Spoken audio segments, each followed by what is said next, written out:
اولین بار که عاشق شدم فکر کنم 17 سالم بود یا 16 سالم بود. نه زر میزنم، 12 سالم بود تو یاهو مسنجر.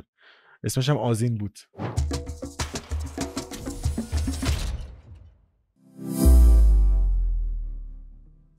همین الان تو حسابم 80 میلیون تومان دارم. تویچ. من به بغل پارتنرم اعتیاد دارم. گوشیم همراهم نباشه فکر کنم. اگه یه زن بخواد منو به دست بیاره بعد عاشقم باشه بیشتر از خودم. قاتل سریالی دیگه، جنایی مرتبط به قاتل سریالی.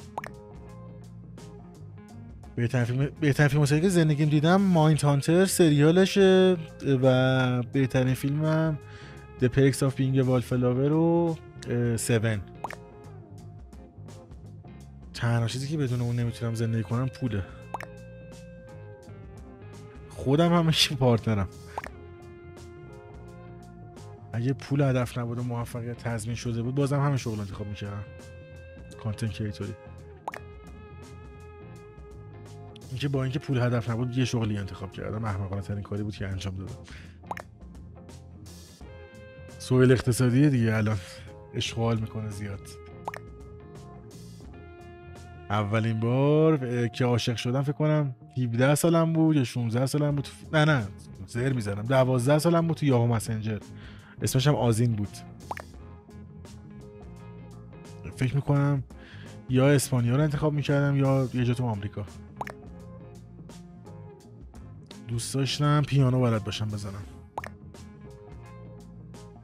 به تلاش پشت کارم افتخار میکنم. خستگی ناپذیرم واقعا. دوست دارم از بابا بزرگم بیشتر عمر کنم دیگه. فعلا 104 سالشه، خیلی برقرار و سر حاله. ببینم من رکوردشو میزنم یا نه و چه جوری بمیرم. هم که تو خواب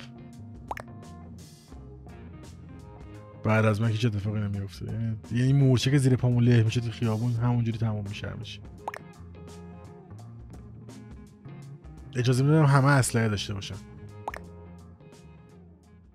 آخرین حرف زندگی این باشه که بای.